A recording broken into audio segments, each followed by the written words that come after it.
It's Leslie Meredith with Breakbulk Events and Media.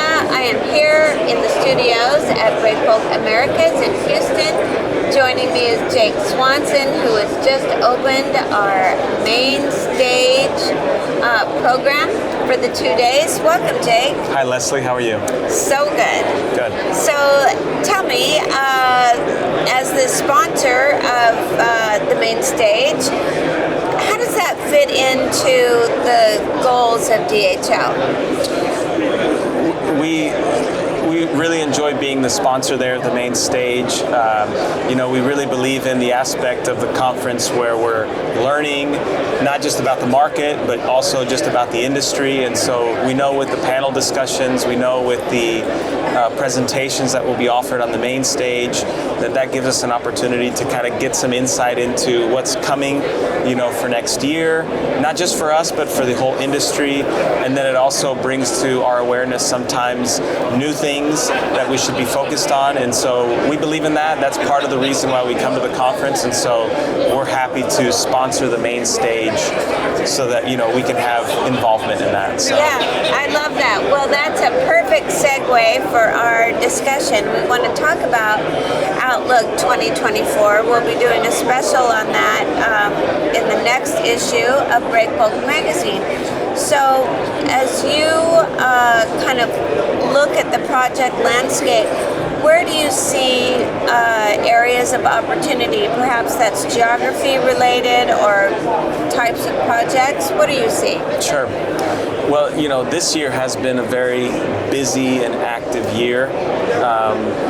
The time has gone by so quickly, and that's because there's just been a lot of projects to be working on, and the industry is very active in that. And we see the same for next year, for 2024. All of the sectors are quite strong.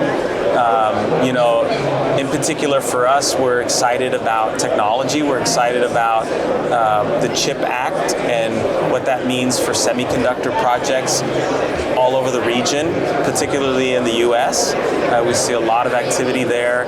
We're excited about data centers and, being involved in the construction fabrication projects. And so that allows our project teams to be involved in that. And so we're excited about that. We're excited about the strength and growth that we see in mining in the region.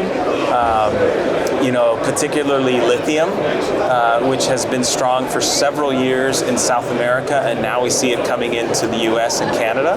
Now that's interesting. Yeah, and so we look to see that to continue to grow, especially as that supports, electric vehicles, as it supports other technology that we use. So, besides, of course, the traditional LNG and oil and gas, which continue to be, quite active, we have these other sectors within the industry, renewable as well, with solar projects and wind projects that are kind of dotting the region. Right, exactly. And hydrogen. What about hydrogen projects? Also something that's coming up next year and beyond. And so we're looking at that, and that kind of leads towards a challenge when it comes to how do we handle all of these upcoming projects that we see next year and beyond.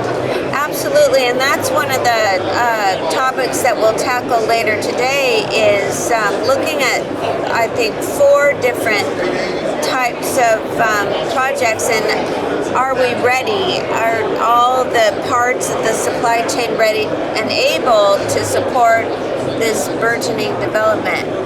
Yeah, we have to look at that, and that's a challenge. Do we have enough infrastructure? Do we have enough equipment, enough barges and trucks to be able to handle all that movement? We need to work on that.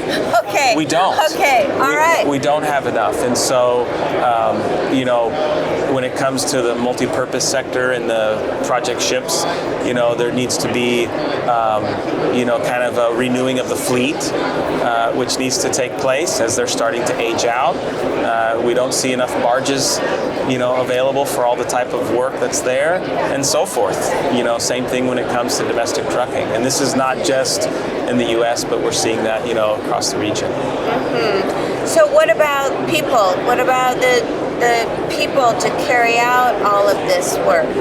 Same challenge where we don't have enough, right? I mean, I'm talking with my colleagues, my competitors, and they're hiring, looking to find people. We're doing the same thing. We definitely see that talent gap as we analyze it by age categories, right? Where we don't see enough coming into the business, right? And so what we're trying to do within DHL is we've developed a recruiting program, which we're piloting and starting this year, which we're excited about.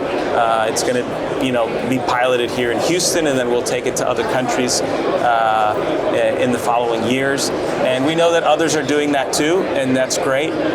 It needs to be something that kind of the whole industry is doing so that we can attract the talent, because we know that from time to time people move from one company to the other, and so it's all it's incumbent upon all of us the responsibility to train up the next generation, to reach out and bring them into our industry, and then prepare them to be able to handle these projects in the future. Right. What about people maybe coming from a different industry coming in? Is that something you look at in addition to recent graduates? We do, yeah. I mean, I've seen that in my own career, where I came from one side of the business and moved to another side, and then came over into the forwarding side, right?